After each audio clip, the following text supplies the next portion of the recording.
सदगुरु देव की जय। नीचे वाले जब तक जय नहीं बोलिएगा ऐसे हम बकते रहेंगे, इसलिए आप लोग जय कहिए।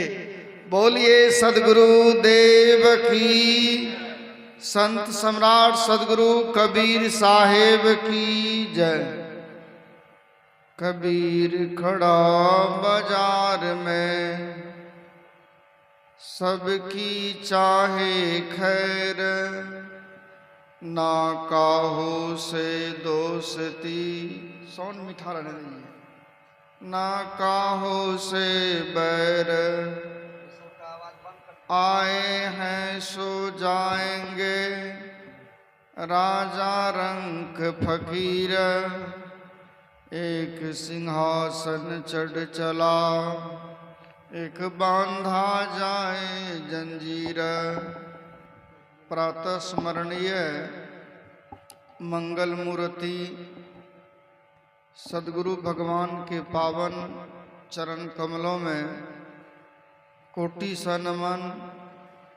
सत्संग मंच पर विराजमान परम आदरणीय हमारे गुरु भाई श्री विजय साहेब, श्री रामविलास साहेब, हमारे ढोलकिया मास्टर, आप सबों के चरणों में कोटि सा नमन।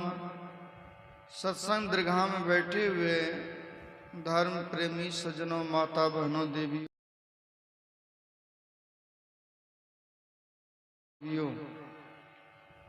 रामानंद बाबू के पिताजी और उनके चाचा जी दोनों इस इलाके के बहुत ही ज्ञानी और ध्यानी लोग थे। उन लोगों को पुराने से पुराने संत महात्मा जानते हैं। रामानंद बाबू से बराबर बातचीत होते रहती थी। इस इलाके में जब भी कहीं आते थे रामानंद बाबू को खबर मिल जाती थी कि हम लोग आए हैं, तो वे चले जाते थे सत्संग सुनने के लिए। और संत महात्माओं से बड़ा उनका प्रेम था।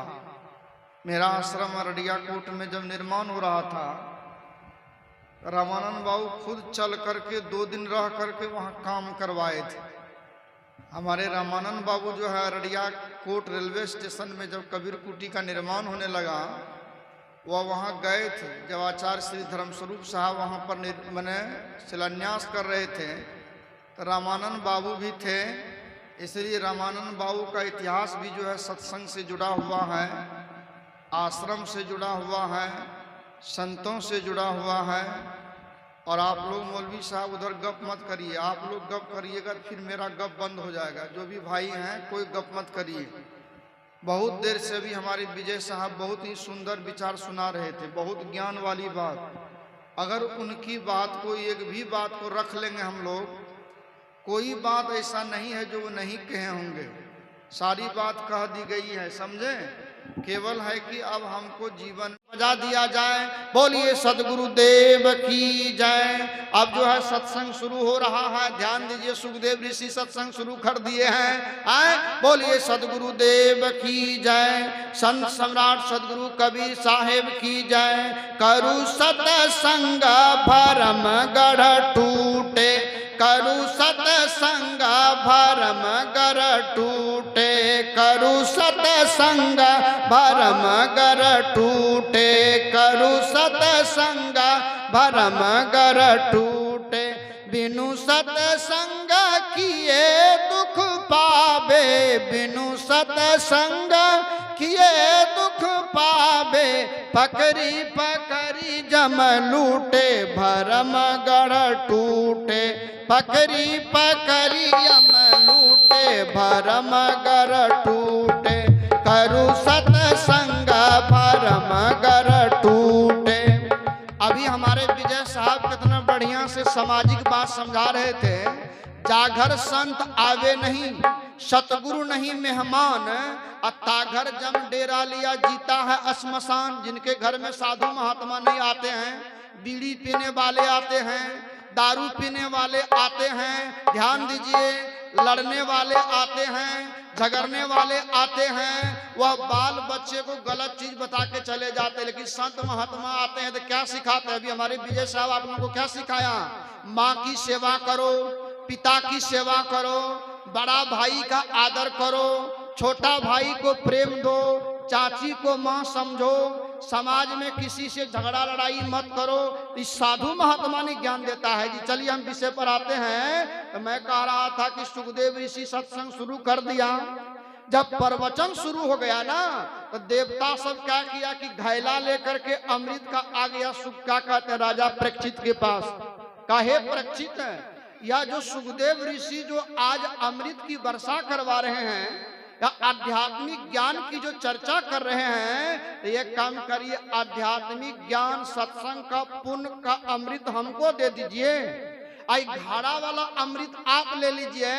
तो वहां पर जो है परीक्षित कहते हैं कि हम बुड़वक नहीं हैं। सत्संग सुनने वाला अगर सत्संग को सही मन से सुनकर जीवन में उतार ले, उनका जीव जो है अमर मरण जन्म मरण के चक्कर से निकल जाता है, उनके मन के अंदर का गंदगी निकल जाता है, उनका जीवन का दुख मिट जाता है। इसलिए सत्संग रूपी अमृत आपको हम नहीं देंगे, आप अपना अमृत लेके चले जाइएगा। तो आज हमारे रामानंद बाबू का जो है लड़का है, आज उनकी धर्म पत्नी है, आज उनके सब परिवार जो संत महात्मा को बुलाए, हमारे विजय साहब को बुलाए, हमारे रामविलास साहब को बुलाए, हमारे ढोलकिया साहब को बुलाए। और संजोग जिस दिन शरीर छोड़ा था हम यहाँ थे नहीं, हम तो नेपाल में थे, समझे।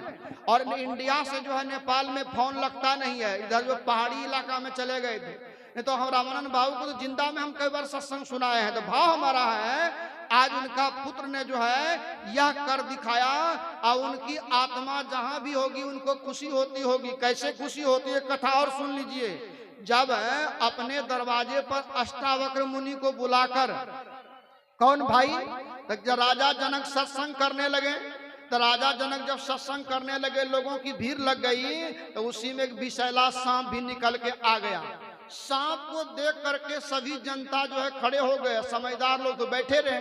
किसी ने कहा लाठी से मार दो, किसी ने कहा कि इसको तलवार से काट दो, किसी ने कहा गड़ासा से मार दो। तो अष्टावक्र मुनि ने कहा कि इस सांप तुम्हारा क्या बिगाड़ा है। कहा बाबा ये जो है जहरीला सांप है। कहा तुम कौन जहरीला सांप नजर आता है, इनके अंदर की आत्मा तो सांप नहीं है जी। अरे शरीर है मनुष्य का, शरीर है बैल का, शरीर है घोड़ा का, शरीर है हिंदू में, शरीर है मुसलमान में, लेकिन जो बोलता पुरुष है, जिनके बारे में हमारे विजय साहब बोले, जिनको हमारे मुसलमान भाई जो है इस जीव को, इस आत्मा को कहते हैं रूह। ध्यान दीजिए, चीज एक है, दो नहीं है। शरीर के अंदर हम लोग बोलते हैं आत्मा, और हमारे मुसलमान भाई इसका नाम रखा है रूह। ध्यान दीजिएगा। और अंग्रेजी में इसको क्या बोलते हैं, तो शायद आप लोग पढ़े लिखे लोग हैं, जानते हैं। आत्मा को हमारे मुसलमान भाई कहते हैं रूह। रूह माने आत्मा होता है। अंग्रेजी में रूह का मतलब होता सोल। सोल माने देखिए सोल, अंग्रेजी में अंग्रेज जो बोलता है सोल बोलता है। तो आत्मा बोलिए और रूह बोलिए और सोल बोलिए, तीनों में अंतर नहीं है। अब हमारा हिंदू भाई शरीर को शरीर बोलता है, और हमारा मुसलमान भाई शरीर को जिस्म बोलता है। इसी को अंग्रेज कहता है बॉडी। क्या बोलता है, बॉडी। तो बॉडी में, शरीर में और जो है क्या कहते हैं जिस्म में अंतर नहीं है। तो मैं सुना रहा था आप लोगों को, क्या सुना रहा था भैया, और वहां जो है सांप जो है ना, विषैला सांप, वह जो है खड़ा हो गया और सभी मारने के लिए तैयार है। तो अष्टावक्र मुनि कहा कि इसको मत मारो। कहा क्यों नहीं मारेंगे। कहा रे तुम लोग नहीं जानोगे, अब इस सांपे से हम बुलवा देते हैं। सांप से बुलवाया, कहा आप कौन हैं। तो सांप बोला कि इसी का खानदान का जो है, हम जो है छठा पीढ़ी का है। हमने एक बार एक घटना करी थी। कहा क्या घटना करी थी जी। कहा हम जो है गाय को दान करते थे और रोज गाय दान किए। एक दिन क्या किए, हम जिस साधु को गाय दिए वो गाय खुल के आ गई मेरे पास, और फिर वही गाय दूसरा साधु को दे दी, और दो साधु लड़कर मर गया। वही पाप मिला हमको जो नरक में आ गए हैं। हम सोचते थे कि मेरे परिवार में, मेरे कुल में, मेरे खानदान में कोई ऐसा रहे कि जो सत्संग करावे। आए राजा जनक सत्संग करा दिया। क्या हो गया? तो मेरे कुल में, मेरे खानदान में कोई सत्संग करा दे तो कल्याण होगा। वह सांप कहता है आज मेरे कुल में जो है सत्संग कराने वाला राजा जनक हो गया। आज मेरा आत्मा का कल्याण हो गया, सांप का शरीर से जो है निकल गया, कल्याण हो गया। तो सत्संग का महत्ता है। हम सुनने में आया है कि सब भोजन नहीं किए हैं। मैं इतना ही बानी का करके बानी को दिया विराम। एक मंगल सुन लीजिए, बोलिए प्रेम से सदगुरु देव की जय। जब हे सुहागिनी चली सासुरारी आहे, बाबा घर आगिया लगाई है। जब हे सुहागिनी चली सासुरारी आहे, बाबा घर आगिया लगाई है। जरला मंदिरा घरा बैठल सुहागिना, कोई नहीं आगिया बोताबई है। जरला मंदिरा घरा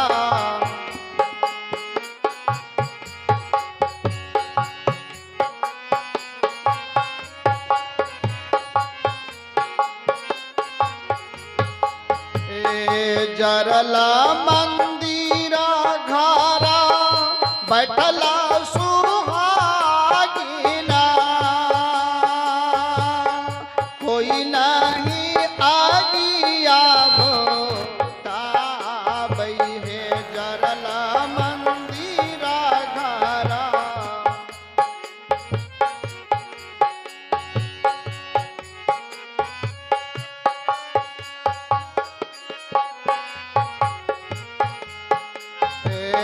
वही पारा रासिया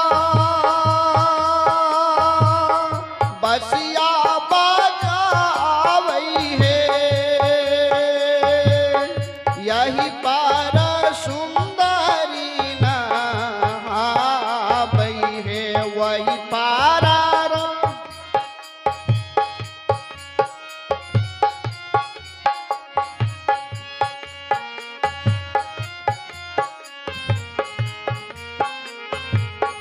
बसिया साबादा सोनी जिया मोरा फूला साला, कौन विधि जय वहे पार है। बसिया सा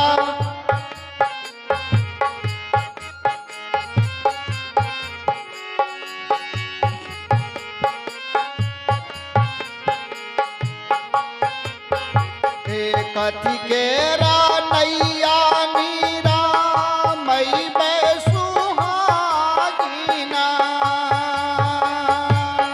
कथी कहते पतवार है। कथी के नैया मीरा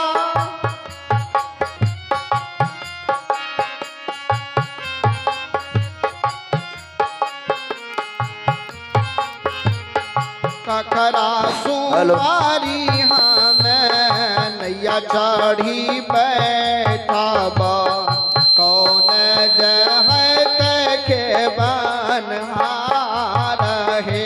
ककरा सुमारी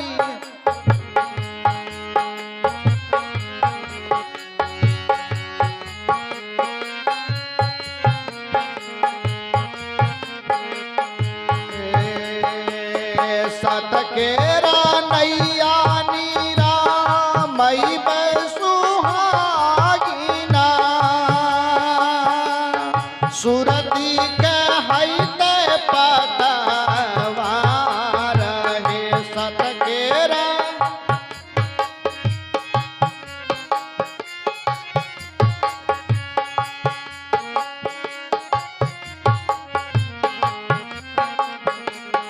नाम सुमारी हमें नैया चढ़ी बैठाबा, गुरु बाबा है देखे बनहार है। नाम सुमारी हमें नैया चढ़ी